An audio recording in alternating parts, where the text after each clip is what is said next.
I would like to welcome you to today's online presentation, Siegel Rogers Casey's Investment Synopsis, Fourth Quarter 2013 Capital Market Review.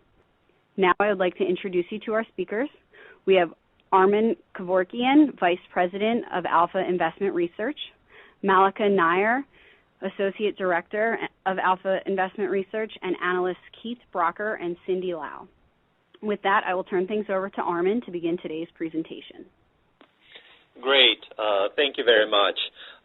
We'll start off with slide 1, where we're going to talk about the GDP. And real GDP in the fourth quarter grew at an annualized rate of 2.4, which was less than the initial estimate of 3.2 and also less than the 4.1% growth posted in Q3. And the two biggest factors accounting for the delta between the Q3 and Q4 numbers was the impact of the inventories, which went from strongly positive to basically flat, and then government spending, which went from flat to sharply negative, as you might imagine, with the government being shut down at the beginning of the quarter.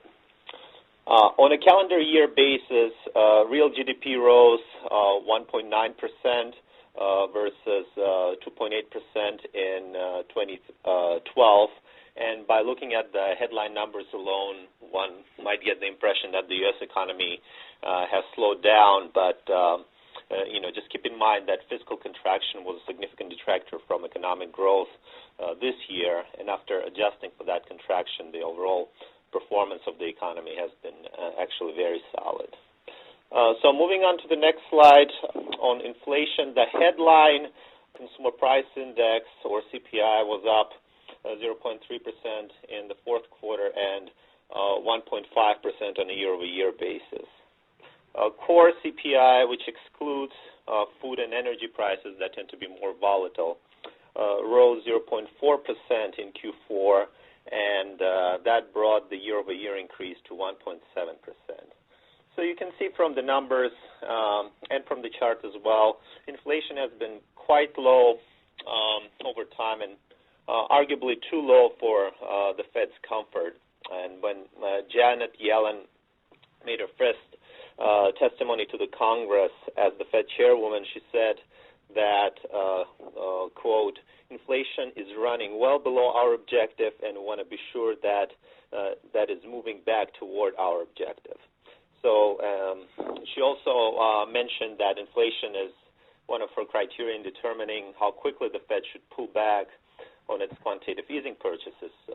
So clearly, inflation is very much on Janet Yellen's mind, on the Fed's mind. Moving on to the next slide, we're going to talk about target rates and monetary policy. Let's start off with the U.S.